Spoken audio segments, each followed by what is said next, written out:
am Orlando Jones, and I just want you to know that the Moana Nui Podcast will be starting soon. Stay tuned, yo.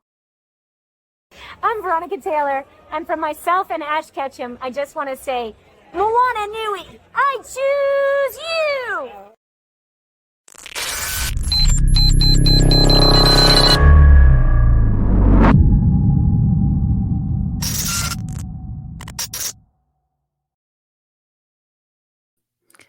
Aloha mai kako, everyone. Welcome to tonight's episode of the Moana Nui Podcast.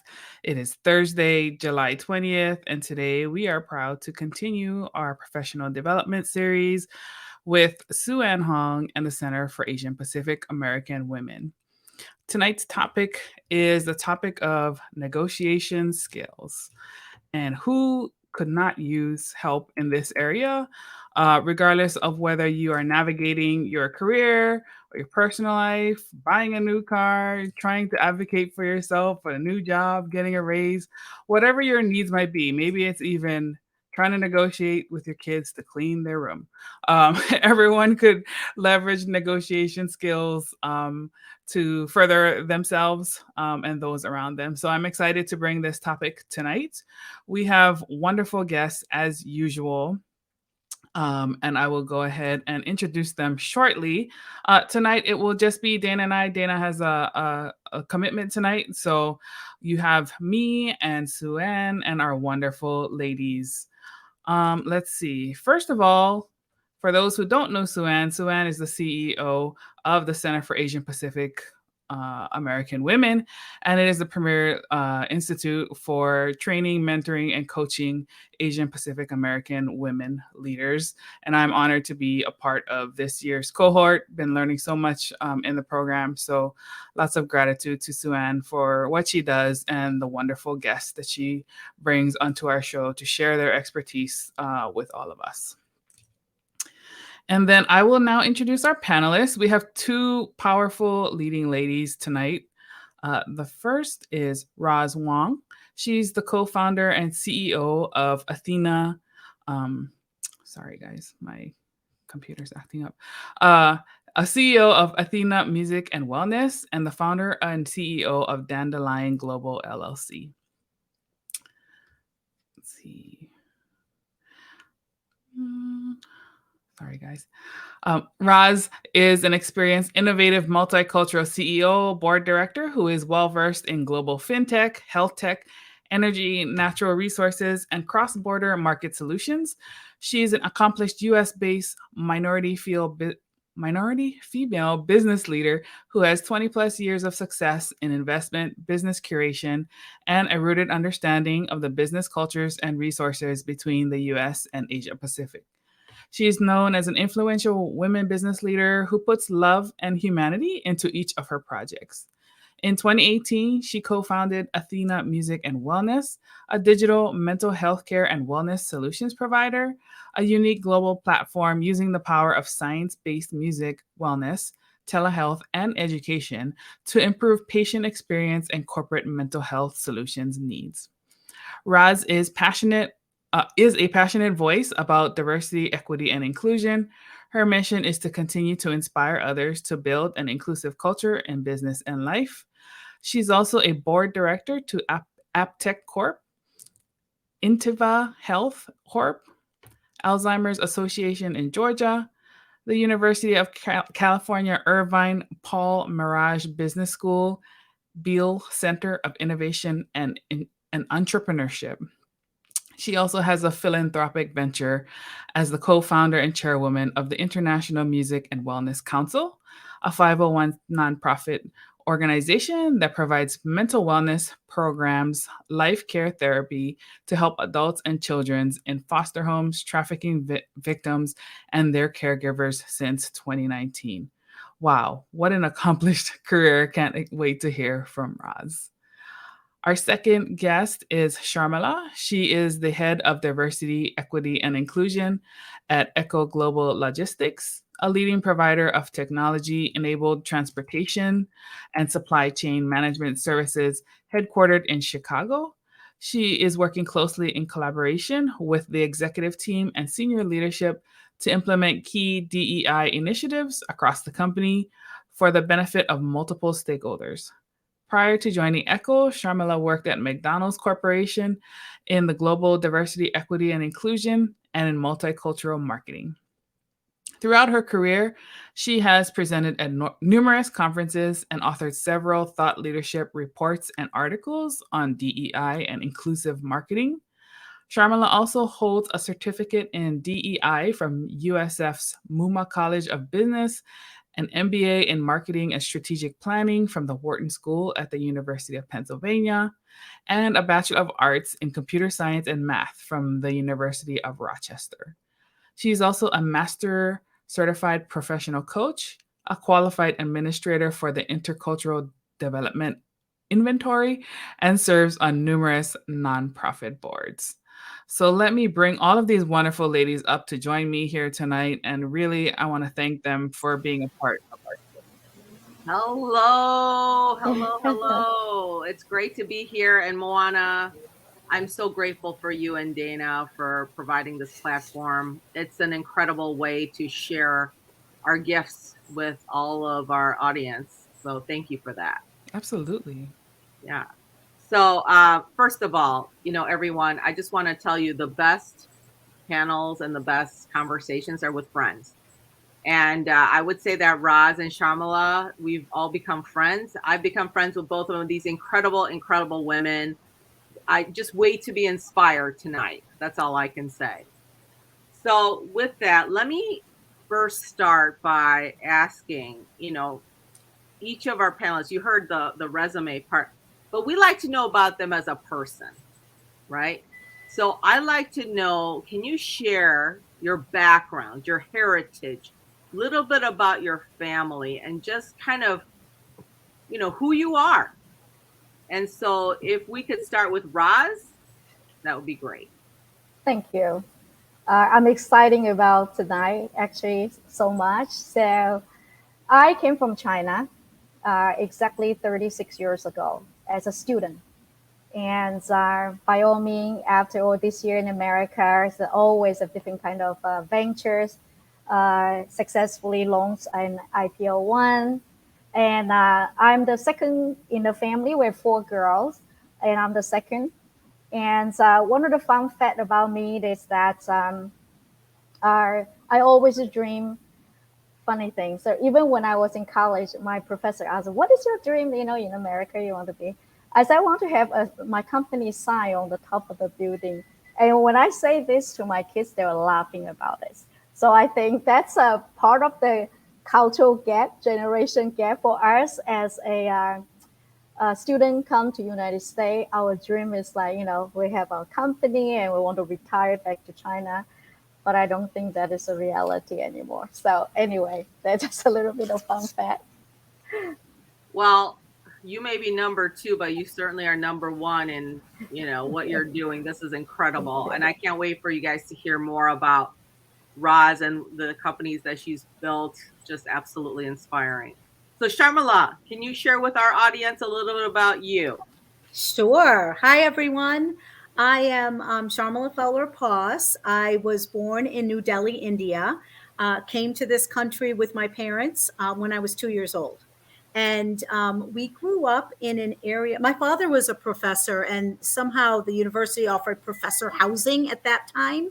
And so I kind of grew up with people from all over the world, and which was really crucial for me because I developed that sort of level of curiosity where I was always asking people about where they were from and learning about their own backgrounds and cultures and wanting to learn different languages and really, trying foods and so forth. And it was a really enriching experience growing up like that. It sort of fast forward, it kind of helped propel my interest in the career that I developed, where I did a lot of work around global business development. I ended up in multicultural marketing and now in diversity, equity, and inclusion. And kind of that common theme about, wanting to learn about people and cultures different than me. So that's kind of what I've held throughout my life, and it stays with me. And it's been pretty interesting.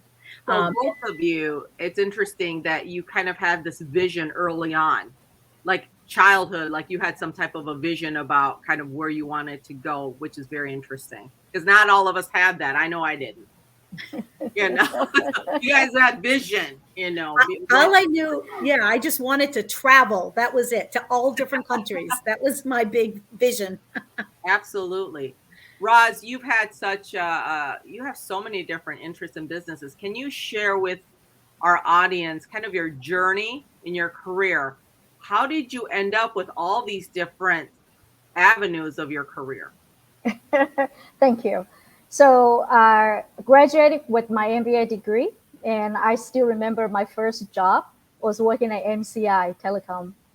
And that was a great start because that kind of gave me an opportunity to understand how the corporate work, how the the culture. Actually, I was working as assistant director as a multi-language call center that actually MCI with AT&T and commercial accounts and etc.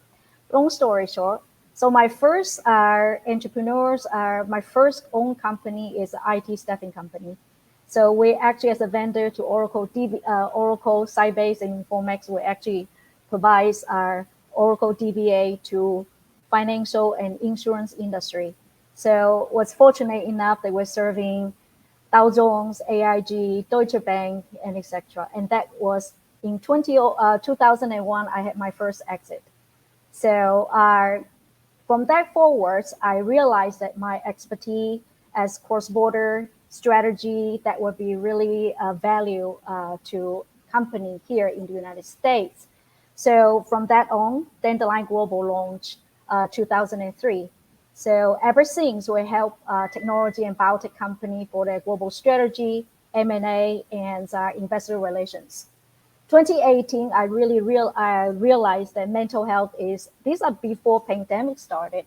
I realized mental health is something that has a big hole.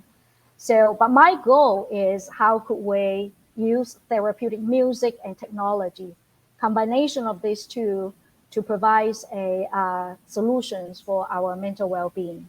So currently, we're knock on the wood, we develop a web app that currently using in senior living, universities, and enterprise for employees' well-being, as well as for individual. So I'm very passionate about D&I as well. As you know, for all these years living in America, I fully understood how important it is that's for the equity. So I'm a board director of a Nasdaq trade company, AppTech, and I'm on their compensation and governance committee.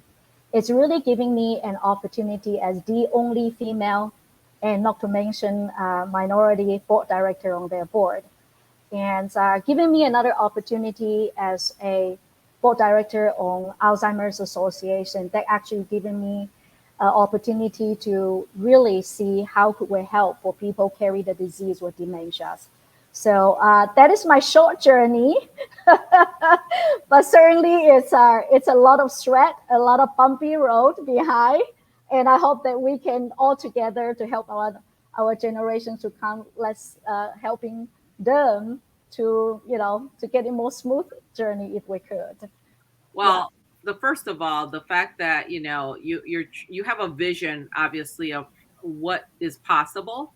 But I always find it interesting that you're able to take the risk, and not all Asian women. And I'm not trying to stereotype or anything, but it's there. Usually, there's a lot of conservatism, I think, and to be able to take risks and to start your own company, to start moving in a direction that technology, digital space with mental health. I think those are very interesting things.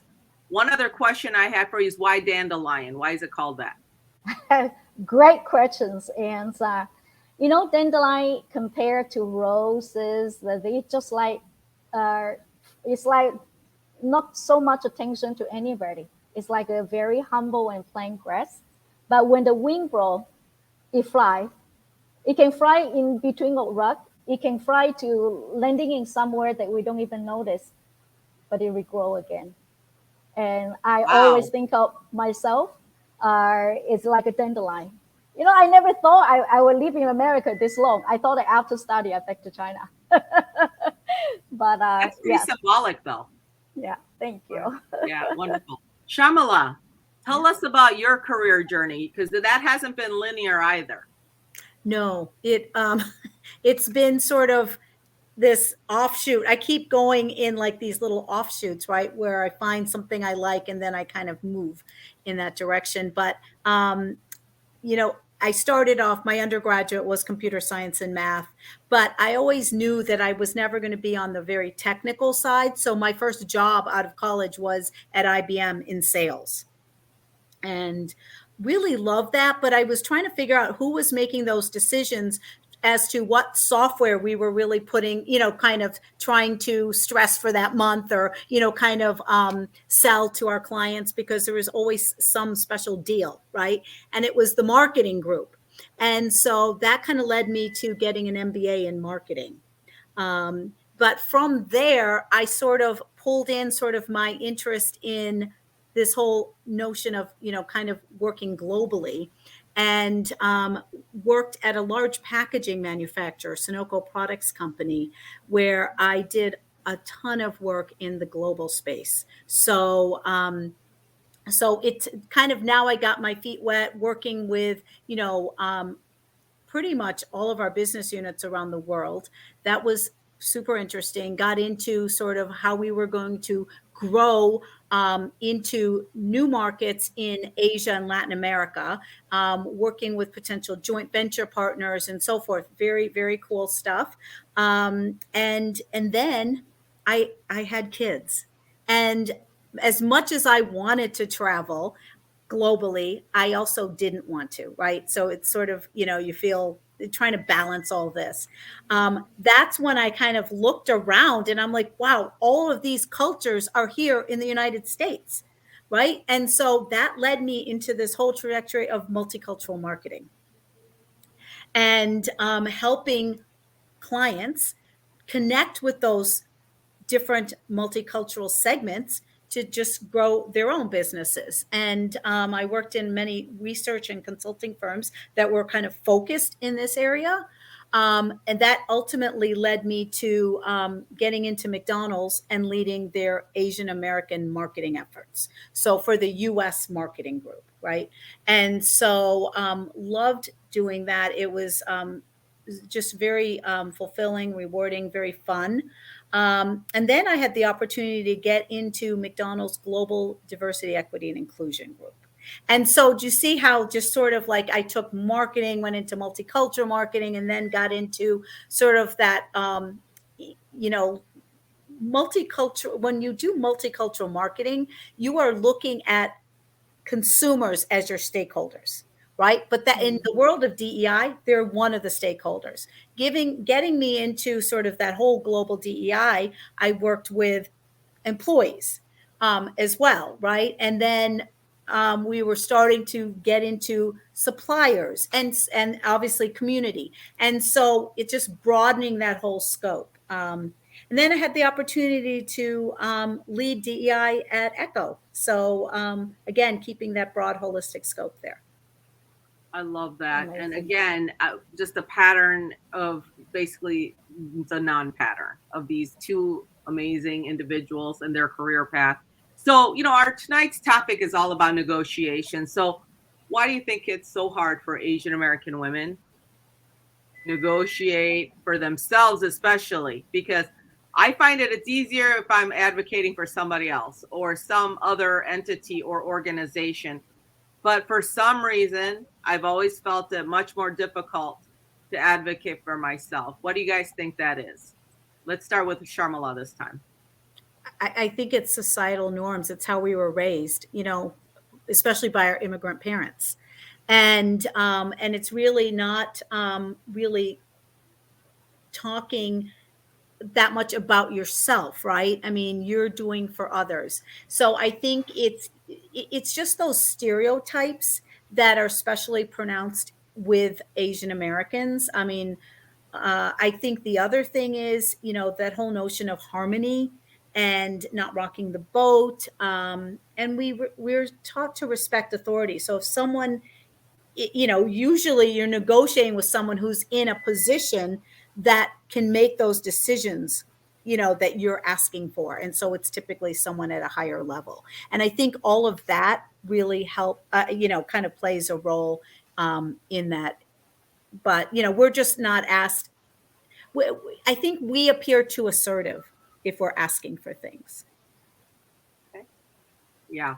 There's a lot of there's a lot to unpack with this particular question, but the stereotyping is a huge piece of it, and the messaging for sure that we're receiving from our parents and others culturally. Roz, why do you think it's so hard for us? Well, I think most people are internalize what they have been told, that who they are, and what they should act and what they should want. So we don't, when we're little, then we don't realize how strong the influence when we grown up, that an impact on when making our decision. So that not just for Asian or for anybody, just like that. But then especially for women, that we are, that inhibited our ability to make a right decision, and then we are socialized as a nurturer, a caregiver. So we always think of for others, and think of it's okay that we negotiate on behalf of others, like our children, our family. But then when they get to the point to advocate for themselves, they feel that, oh, I should not be promoting myself. So that kind of like in my opinion, that's how we brought up, that we are shy away to promote ourselves. And that's one of the things as a female business owner, I would say for professionals is in the corporate environments, for small business, we always need to be very conscious about how do we negotiate on behalf and for the best for our company as well as for ourselves. So kind of like an extra steps that we need to do. Absolutely. So let me ask a follow-up question to this, and that has to do with, value. So one of the things that, research tells us is that when Asian women want to go for a promotion, we have to hit like every checklist before we feel like we might be qualified. But for a Caucasian man, it's like maybe like half the list, and they're like, yes, I qualify. So how did you break out of this whole notion of the good enough? Am I good enough? Or the imposter syndrome? Like, how did you break out of that? You want me to? Yeah, go ahead, Shamala. I think a lot of it is you have to make sure you're building that confidence, right, in yourself. And I know it is true about women, looking at every single bullet item and saying, well, that one bullet I can't meet, so I'm not even going to go for it. But if you can just get past that, and I think it's really trying to, what I try to do is keep track of all my small wins. And so I can start to look at that. And every time you look at that and you read it, you're like, oh my God, you start to build confidence, right? And it's just even a private list that you keep for yourself. But, there's ways to spin it so that you can, kind of when you're talking about what you've done, you can kind of cover on a broad brush some of those bullet items as you're trying to negotiate for additional either additional projects or new or promotion. Yeah, absolutely. Roz, how did you break through the barrier?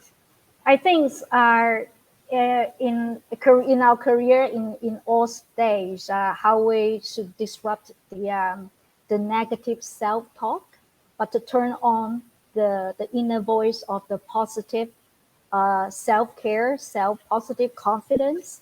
And in that way, you turn around the channel to a better outcome. So I always encourage my students and all these business owners that they actually every day give themselves about like a couple of minutes to do their morning affirmation. Because sometimes if we don't pay attention, slowly we get buried into it. So what I try to say is that they need to feel self-confident and self-awareness because that way they will turn the narrative around. They will have the positive inner voice to tell them it's okay. It's a time for me to shine. And that's very important. Doesn't matter for your relationship, for your career, for your family, or for your future, actually. Sometimes should we stay home, raise kids, then business, or should we do business, leave the kids to babysitter? It's always the struggle, but how do we like keep ourselves in tune and straight on the road that we're going to do? So That's absolutely true. Can I add something to that? Yeah. Because I think you said something really great, Roz, about the self-awareness. And I think by, understanding what your strengths are, and I'm a big fan of like Strengths Finders by Gallup, but there's a lot of ways to understand your strengths.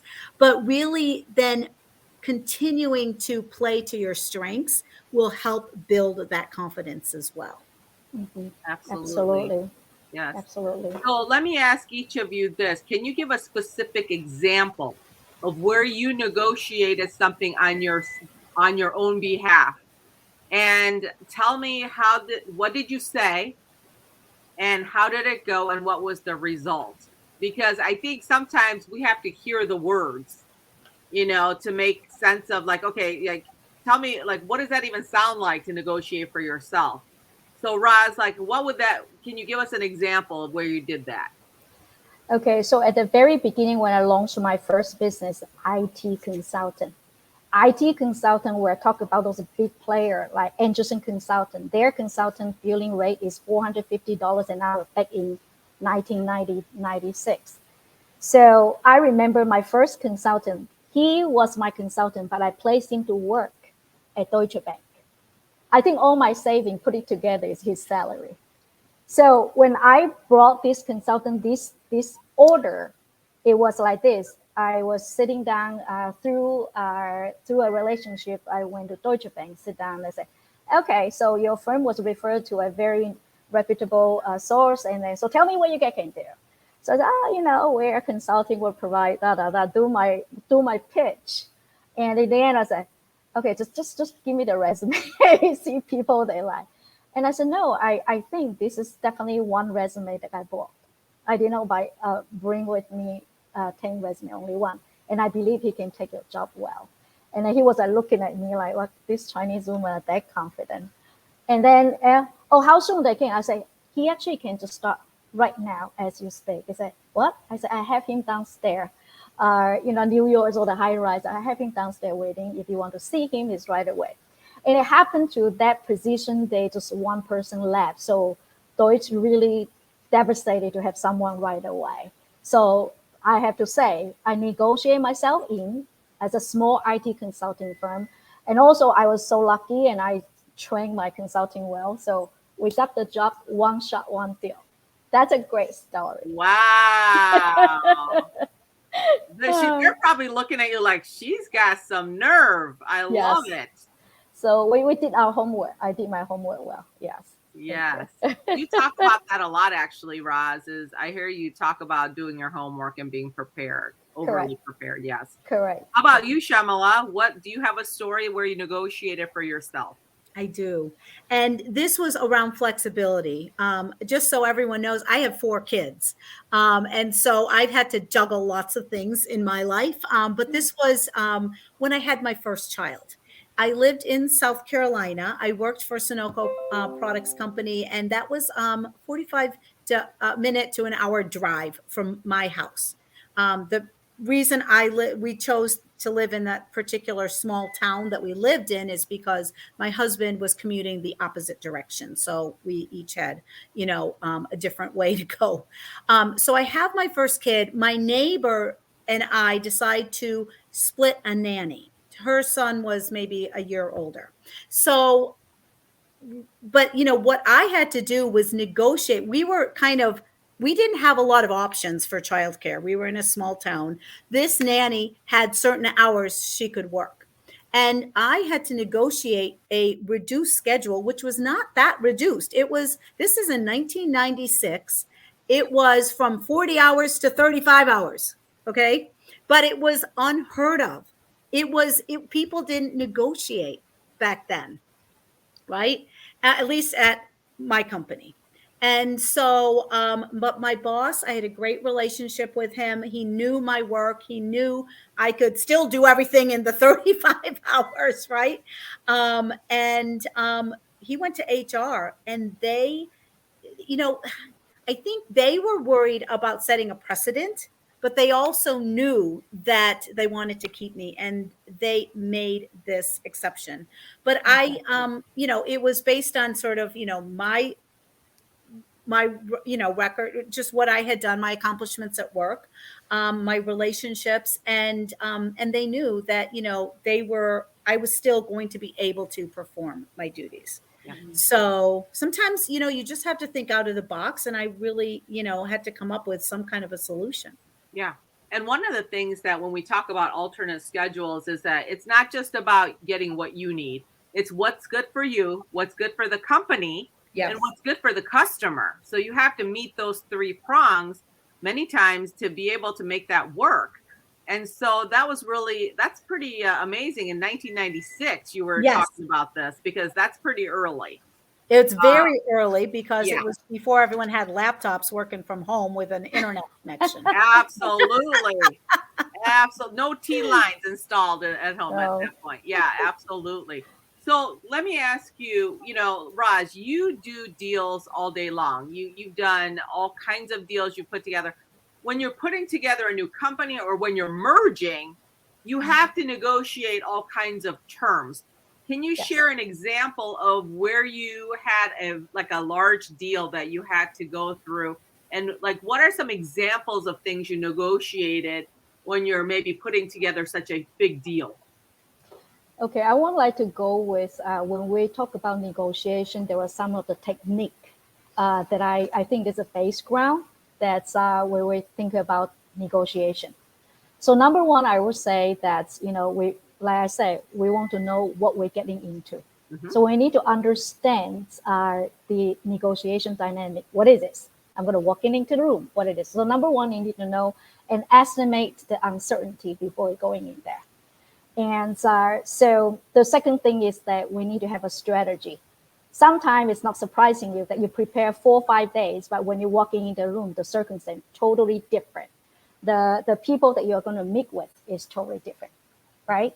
So number three, actually, this my weak point is that small difference. When you sense small difference, you need to start to adjust your strategy. Not wait until the big thing escalate, which is something that I lost a huge deal because of that. I keep talking. I keep go with my number two or number three. I forgot about people's face changing, people shaking hand, and that so need to learn to adapt when it's a things about small difference. Need to nip it before it escalate. Okay, number four is every time I go to get my job done for my clients or in business or even personal, in my mind, always thinking I want to maximize the value when I walk out of the door. So we are maximize the value for ourselves or for our company. So the last thing is in behind the screen, then we need to look at ourselves, kind of look at, what's my habit, the way that how do I my approach. If I do a little bit of mirror myself, then I'm sure next time when I walk into the ballroom is different. So that's an example. So this company is in San Diego. So 2014, they are clinical trial already is a liver disease drugs, is for fatty liver.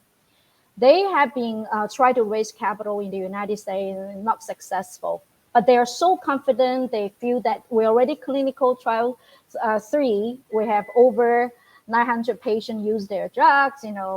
Investors should be able to invest in them. Long story, they had not. So when they came to me, what is your strategy, Ross? I say, you need to look at where is the fatty liver disease patient the most. So China is one pop up, and of course Africa as well. So I don't know Africa. So I say, so anyway, my strategy for them is utilize, because there's a market need in China. They were going that way. This is the drugs for fatty liver. And then so I took the projects to make from government to lab, actually in Wuhan, and then university. So long story short, At the time, my strategy for them is joint venture. So it took me a long time. These are cultural education now, because these are American company. And then how the heck they're going to cross the border? At the end of the day, final day, sitting on the boardroom, try to negotiate the term. But everybody already know the term before they walk in it.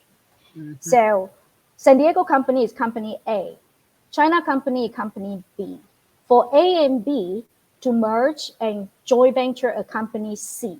So what does that mean is for the A and B, they overnight, they own two companies, A and C, B and C, right? So they have to realize they actually not lose something, they gain something. As a number one, they gain is a C together. So U.S. company, according to, at that time, the government's policy in China, Greater China, actually China, Hong Kong, Taiwan, is that if you do joint venture, China-sized company has to be owned 51%. Any of the foreign companies, 49% and less. And immediately the CEO couldn't take it. It's my invention. It's my this. It's my this. And my this. But he forgot. Once the joint venture finished, China's under the burden to continue the research. They have to put in money. They have to put in the labor. They have to put in all that, and then go IPO, right? So, long story. So when a negotiation like that, I'm as the consultant in the middle, I not only have to educate both sides, but also I'm representing US, I need to negotiate the best deal for them. So the win-win situation is that, yeah, China owns 51%, US 49%, but US earn 2 voting seats, which is big time, meaning that if anything's happened, US has a 2 voting seat. And the third thing is that they had an option that if US company want to set up a lab in China, China side has to be a part of the deal, like as an investor. So kind of secure a win-win. So from this deal, it's also I use it as my case in my entrepreneurship course is that when we do business cross-border, multicultural, the negotiation could be so uncertain because people can come in this politics and all those are coming in. But at the end of the day, we need to focus what is the best. They will want the best value, want to get out of that. So I hope that this is a little bit of a true case that I had done for my clients. Well, I love that because basically this is a case study of don't forget what's the main thing, right? Why are we doing this? And like if you take the eye off that why, then it's easy to get lost in all the details. So, Roz, that's incredible because you're not only negotiating the financial side of it, but the cultural acumen piece. That's even probably more sensitive. And then the political landscape between the two countries, right? That's got to be huge. So what a incredible like leadership lesson and like a master's class almost. That's awesome. Yeah, that's a great case. Yeah. Yeah. So Pamela, what about you? What experience have you had just with anything like large in terms of the business part of it and negotiating? Because I know you've had to start a whole new department in your role. Yeah. Well, just coming to echo, right? And sort of, I mean, there's negotiation in everything, right? Because there were initiatives and people involved in various pieces of DEI, right? We had some employee resource groups. We had a group that was negotiating to try to get some recognition for like diversity days and just different aspects. But I had to come in and really negotiate with everybody kind of there to create sort of some structure. And that takes really trying to, sometimes negotiation is about selling as well, because you've got to sell your idea and kind of showcase that it is a win-win for everyone, right? For the people that for the people that are involved and that you need their help, for the company itself and and just for DEI in general. And so just coming in, negotiating, sort of how we were going to sort of create the framework, how we were going to set up the governance structure. It took numerous conversations with numerous people and numerous levels to get that going. But you just have to start to, you kind of know what you need to do, why we're doing it, and we got to get, like you said, we got to get everybody on that why are we trying to work on this. And I think that's what it is. There was a lot of negotiation. I think in the end, it kind of worked out where we ended up with something that kind of made sense for all of those involved. So it's a different thing. It's not like I'm going, cross border or anything like that. But Roz, I know what you mean, because I did teach a class on international management. And there was a whole section on cross cultural negotiation. So it totally, it can really be challenging. Yes. Absolutely. So tell me a little bit about, I always,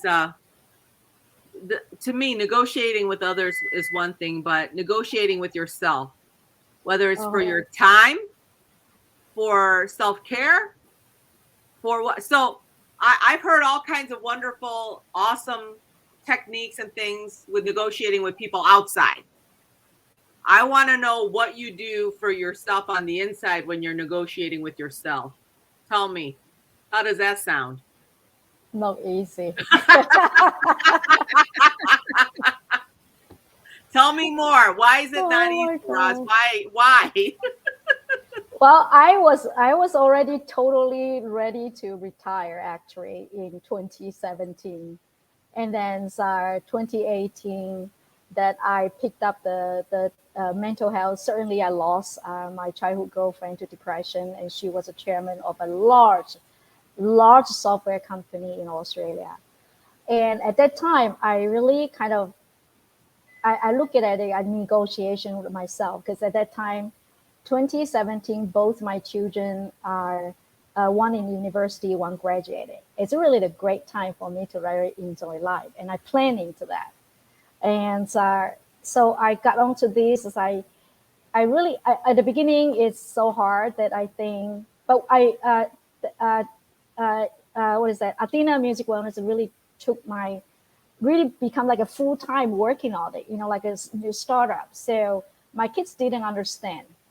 Actually, my son like to say, "What the heck is that? You like work so hard, and now you can totally just go travel and do that." And so at sometimes it's really struggling.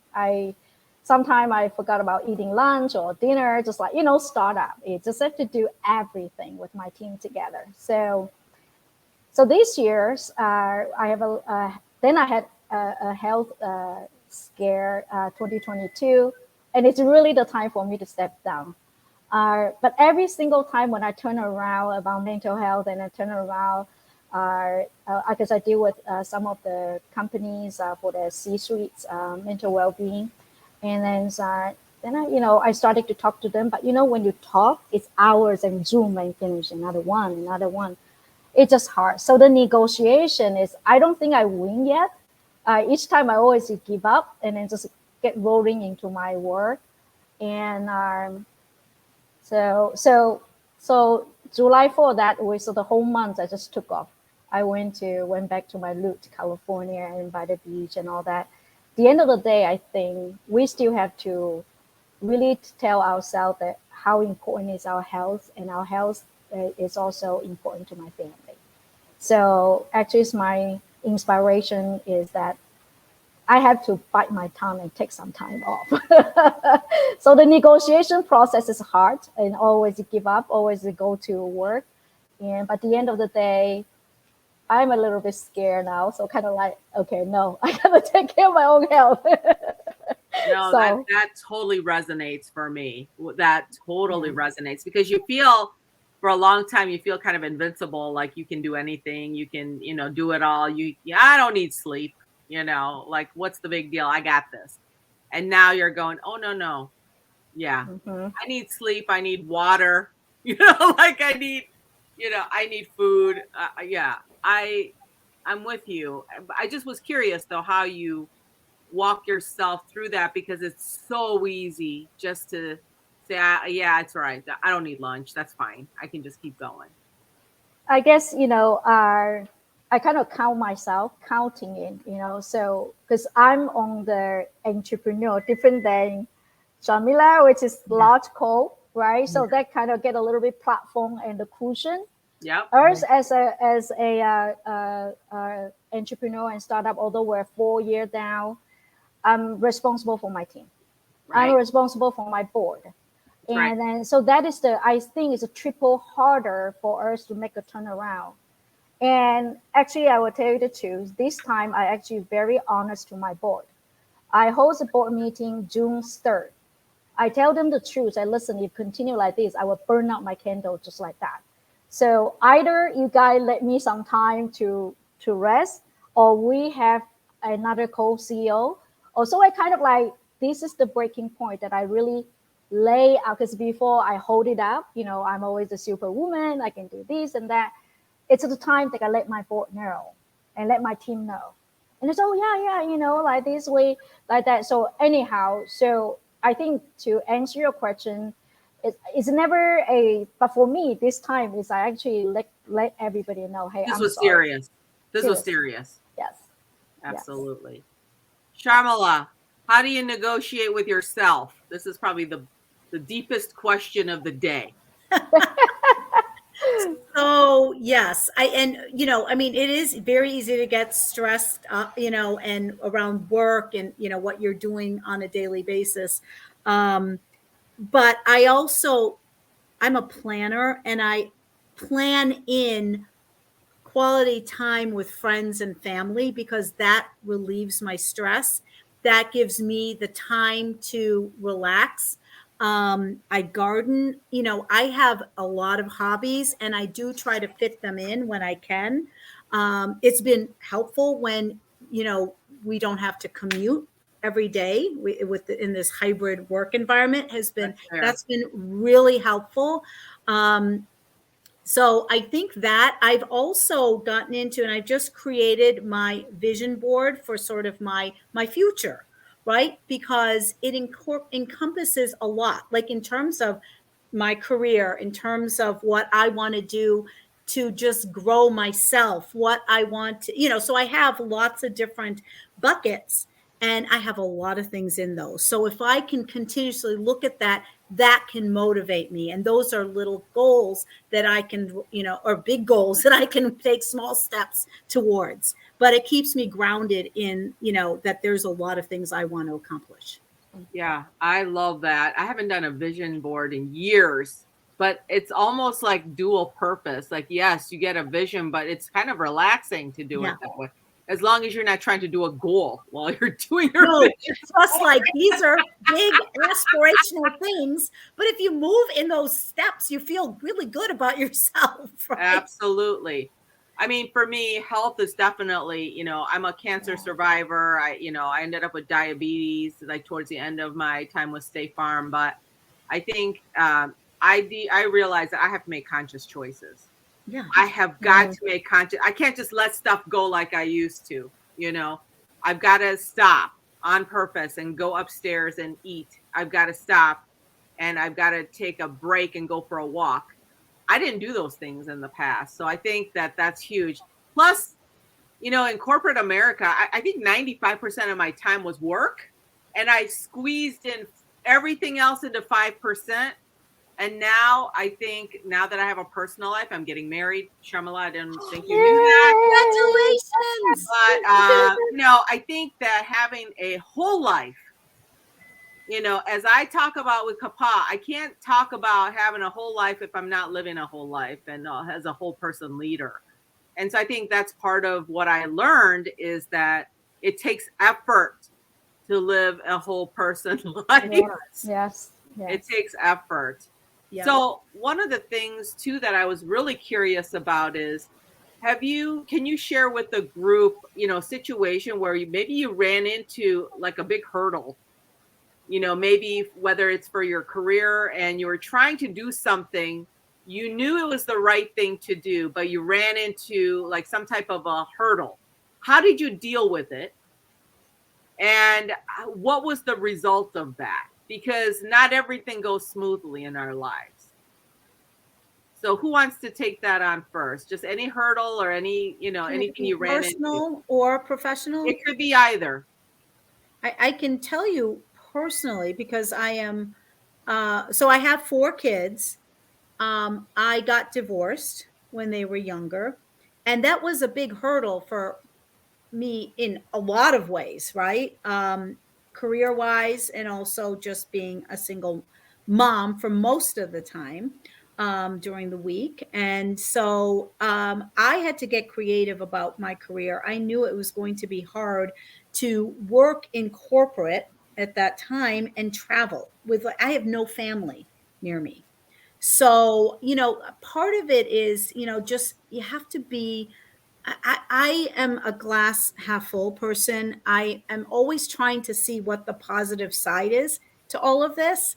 And so, I continued to work, but I did my own, like consulting or, just things where I could manage. That's when I taught, I would taught international management, things that kept me going. But, again, I had to, you just have to show some resilience. You have to, I think that's the key. And, when one door closes, I mean, at some point another door is going to open.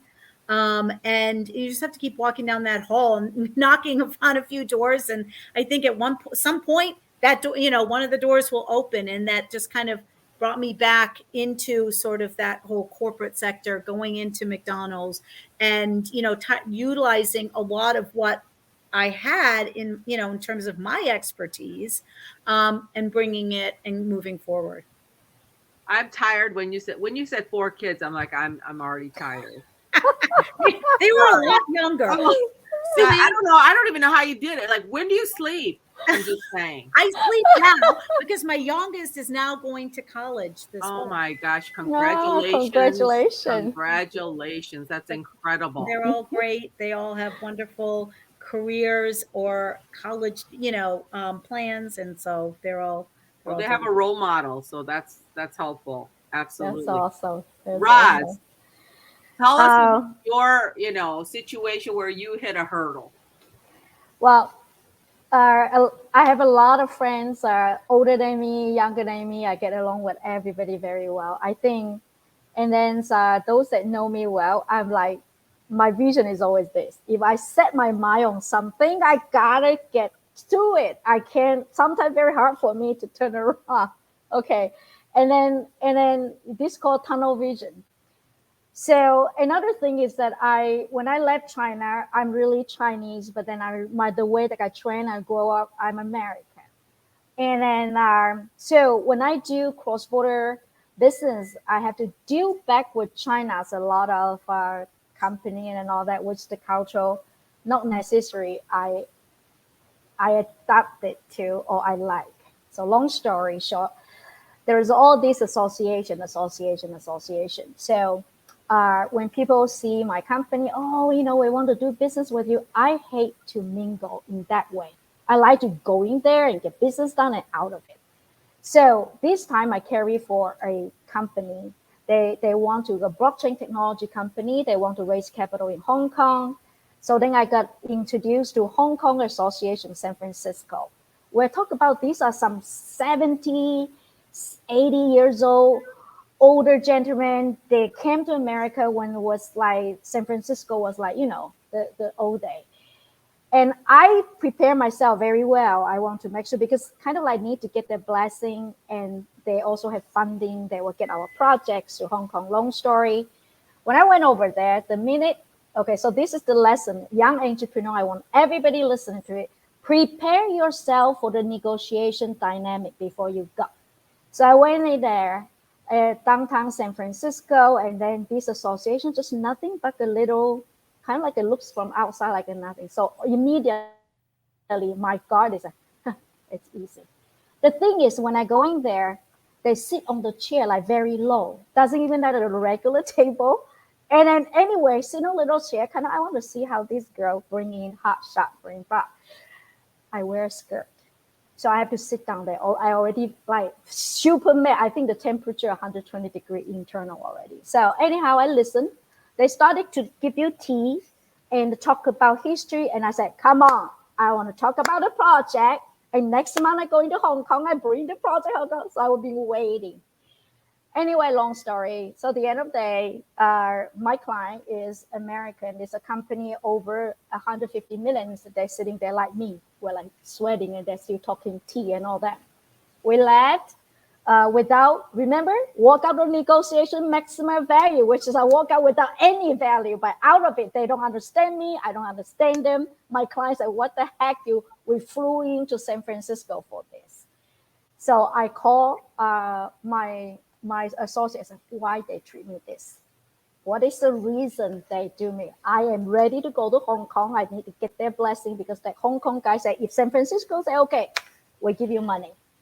So the reason was one of the old guy, which is the associate's vice president, she doesn't know anything Chinese culture.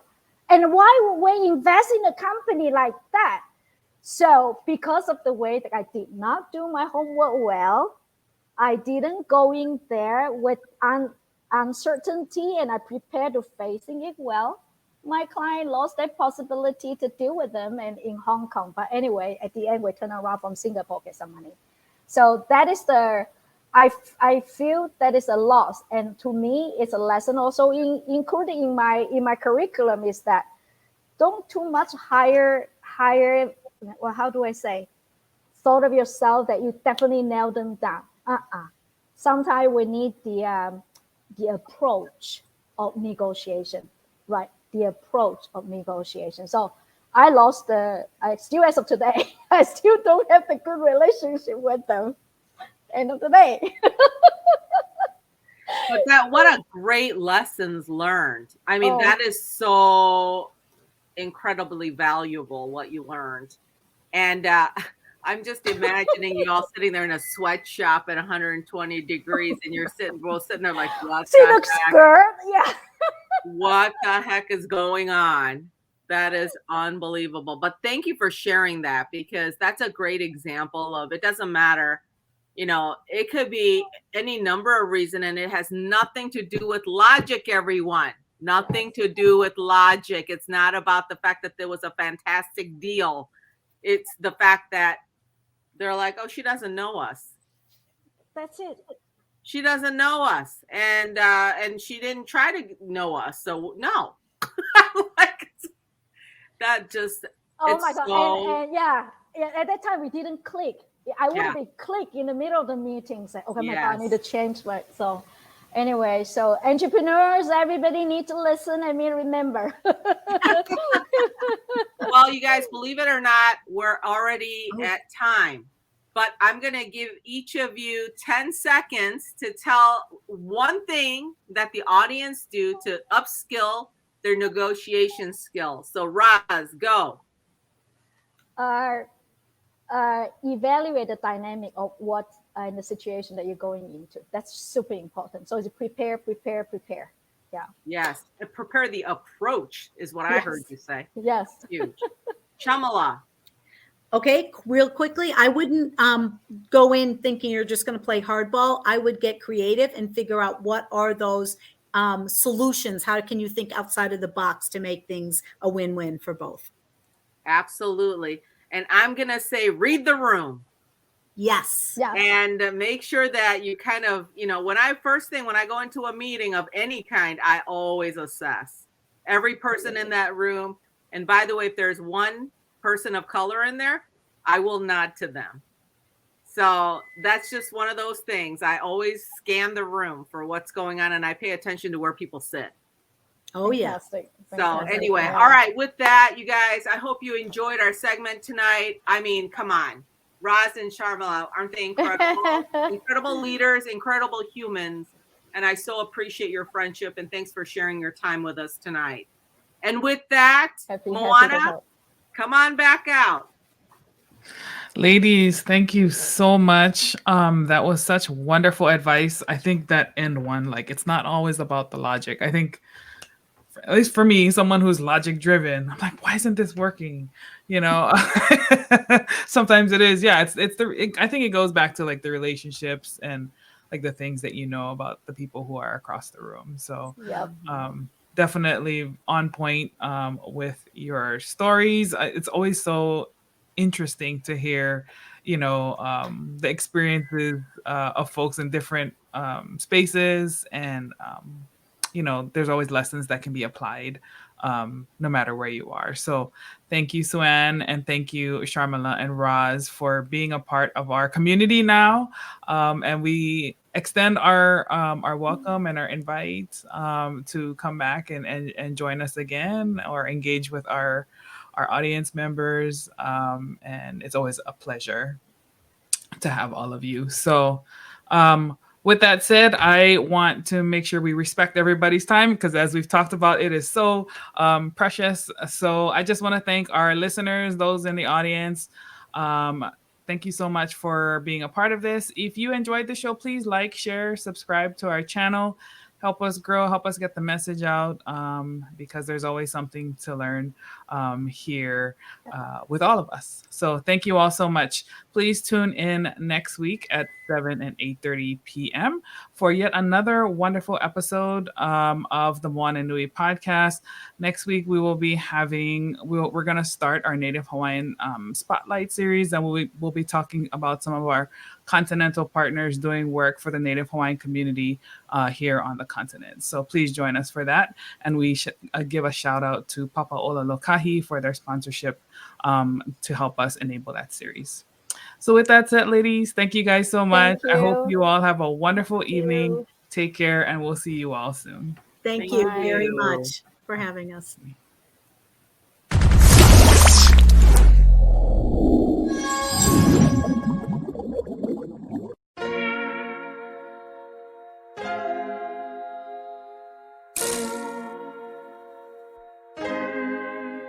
So many stories left to tell, even if we have to ourselves. Can't keep history on the shelf. If we won't tell it, we will. If this the land of the free, was a freedom then, when they annexed Hawaii and called it Cedar Lands, without any type of payment and no signing off. Called themselves the Republic in 1894. 1.2 million acres overtaken from the native Hawaiians. When they resisted, the West retaliated in violence and erasure. The Hawaiian language is banned as part of colonialism's plan to expand. Stuck between a rock and a hard place. Multiple bombings of Kaho'olawe as a part of their ongoing war with Asia. Used it as a place for target practice. No consent or compensation. Colonizers call for annexation. The work of all the locals. School will never let you know. So many stories left to tell, even if we have to ourselves. Can't keep history on the shelf. If we won't tell it, we will. Too many stories left to tell, even if we have to ourselves. Can't keep history on the shelf. If we won't tell it, we will. We will. So if we put Hawaii into perspective, well, Black and Asian history is interconnected. Considering the fight with the Pacific, then of course versus Asia, they was treated as a middleman for war, but didn't let the Western colorism run its course. Cause dark skin was a sign of dignity to core. The land was taken in the name of capitalism, when prior to it was an actual kingdom. Clap back at the system. Stuck between a rock and a hard place. Multiple bombings of Kaho'olawe as a part of their ongoing war with Asia. Used it as a place for target practice. No consent or compensation. Colonizers call for annexation.